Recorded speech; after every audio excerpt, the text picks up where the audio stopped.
We have partnered with a world-renowned RF designer. They have looked at our network, they've looked at what's the most efficient placement and the best location for these towers. The design that we have is so solid. Being able to place your network where you have designed your network means that the customer will have faster data. The customer will communicate better, which is ultimately what the goal should be. We are ready. Turn us on. Thousands of trade unionists march in the annual Labor Day parade. PAC Chairman Hubert Chipman's frustrations over the halted urban renewal investigation. Musician Kirkland KB Bodie says Bahamian culture is under threat. And the Bahamas International Film Festival to involve the nation's youth in filmmaking. We've got those stories and more coming up tonight. Happy Sarandal Fox Labor Day. I'm Dana Smith, and NB12 starts right now.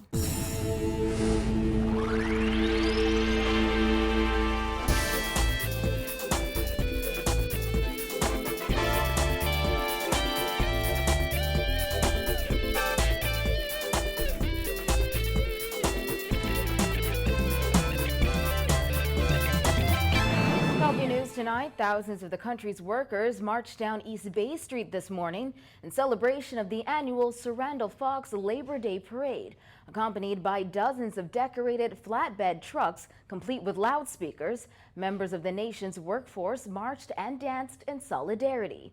However, trade unionists said there's still a number of unresolved labor issues government needs to address, and they're not pleased with the state of labor relations.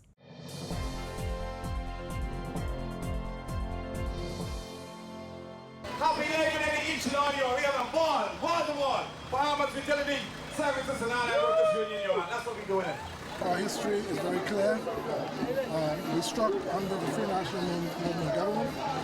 We struck under the PLP, Progressive Liberal Party. So the only and the large tool that is available to workers is strike. Surrounding said we must struggle for what we want. And this is Surrounding Fox Day, and we're going to do precisely what he wanted us to do. And that is to represent the workers, irrespective of our personal agenda. Trade Union Congress President Obie Ferguson was among marchers at this morning's event. He said although he is pleased with the movements that have taken place to secure workers what they believe is owed to them, there's still more left to be done, and industrial action remains an option. Other trade union leaders spotted at the event, newly re-elected Bahamas Hotel Catering and Allied Workers Union President Nicole Martin, who had this to say when asked if she was satisfied with labor relations in the country. A resounding no, an absolute no. I believe nothing is going to change with labor until we do something. And Bahamas Communications and Public Officers Union President Bernard Evans said he's not really pleased with relations either. But with BTC set to undergo a redundancy exercise, Evans added the union is making some ground on that issue when it comes to their concerns. Not really. I mean, it's getting better, but it could be much better. But I think that I will continue the agitation and stuff for that. I think it will get a whole lot better. But I wish that everybody in the country who's a worker ought to be a part of a union, if not have a contract, so that you know your rights and all that stuff. And it's very, very important. We're going for the Stampede, so let's take it. Just good luck to catch the Stampede coming up here at Sea Blue. It's all about workers' representation and workers' rights. Also marching alongside BTC employees, the company's CEO, Leon Williams. I've been marching on this parade now for almost 20 years. And so from the time I was COO, CEO, Vice President, I think it's important because labor forms the foundation of the economy of the Bahamas, and it is the foundation of most of the political parties that exist today. They're all labor friendly, so it is important for us, Bahamians, and organizations like BTC to show solidarity with labor. And marching with the Nurses Union, Public Hospitals Authority Managing Director Herbert Brown. Well, this is where my foundation started as a transition into where I am today. I used to be a part of the union back in the 80s, so it is indeed a pleasure to be able to come out and to show support not only to the workers but to the country. And so I'm delighted to be able to be a part of the parade today.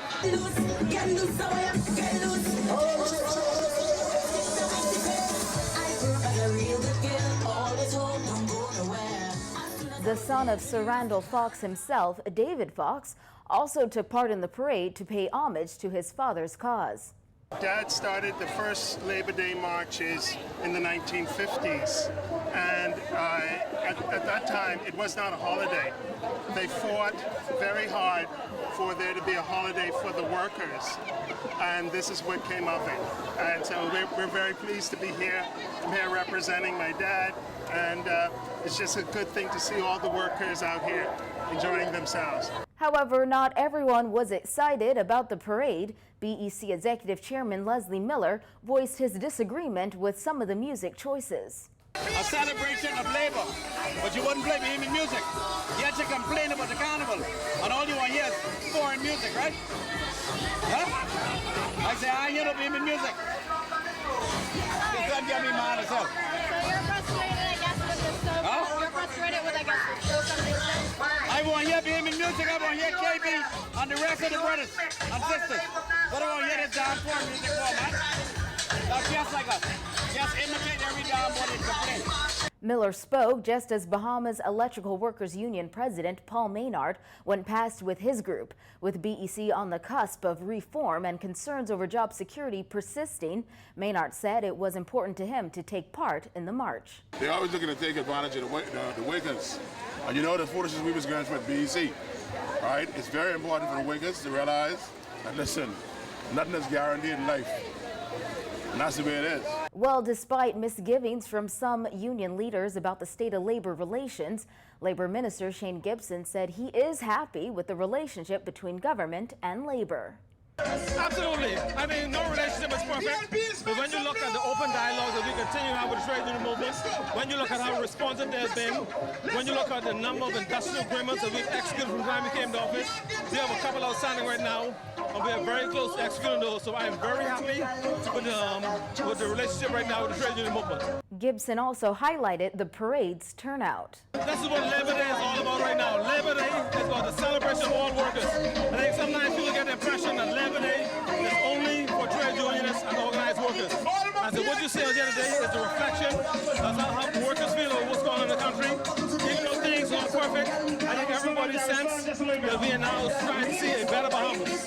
And so we have the support of workers who are organized and also non-organized, who have support of employers. Gibson was among the PLP's massive showing at the Labor Day parade. Decked out in gold PLP t-shirts and waving flags, party supporters danced their way to East Bay Street. Also spotted in the group, Environment Minister Kenrick Dorset and State Minister of Investments Kalis Roll. At the end of the day, it's always a work in progress. And I think that there is certainly ground that the minister responsible for labor has made over the last 3 years, and there's more to come. But I am certainly satisfied with the level of relationship, the dialogue that continues between both parties, and that's really what it's all about. The government shows solidarity with the workers of the country. As you know, the government is the largest single employer in the country, and we have an awesome responsibility to ensure that the environment for labor is conducive for productivity and making sure that the country is successful. So that's why I'm here today, showing solidarity with the workers of the country. I really want to wish everybody happy Labor Day. You see what happens when the employers start to oppress the workers. They come on full force. It's one of the biggest parades we had in a long time.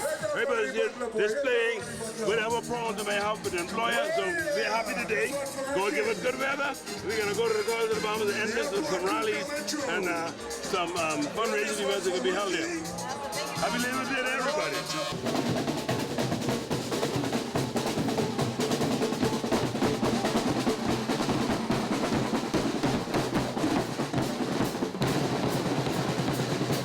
Although the FNM did not rally up its supporters to march in red for the parade, the party, in a statement released today, did take note of the holiday, stating Bahamian workers continue to suffer from the PLP's failure to live up to the wild promises they made to Bahamians and trade union leaders before the last general election, as well as the anti-worker economic policies of the PLP.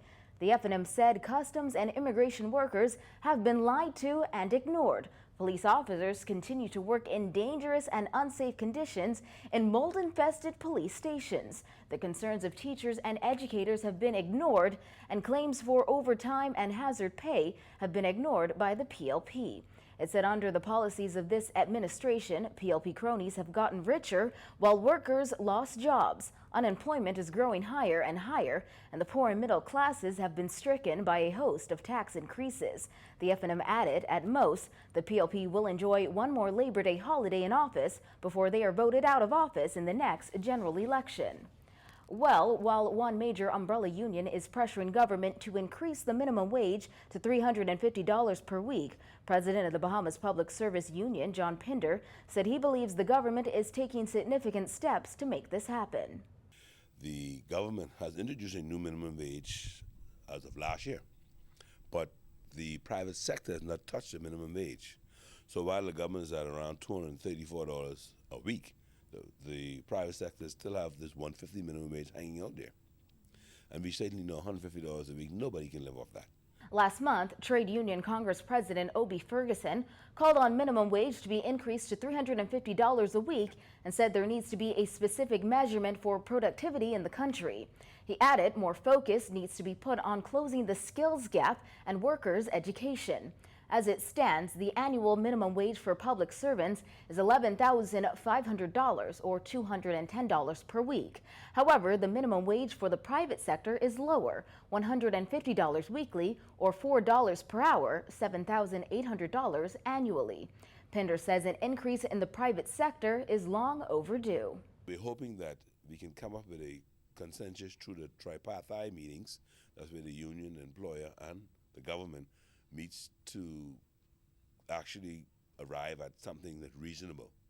Okay, we're hearing that the $250 may not be reasonable, but it's expected as of July of this year, the government minimum wage should be $12,000 per annum, which amounts to about $250 a week.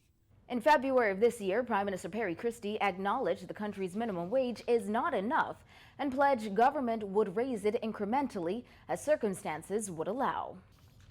In other news, Public Accounts Committee Chairman Hubert Chipman says the PAC investigation into the urban renewal project has come to a standstill despite the PAC's repeated attempts to get answers concerning the small homes repair program. Jasmine Brown reports.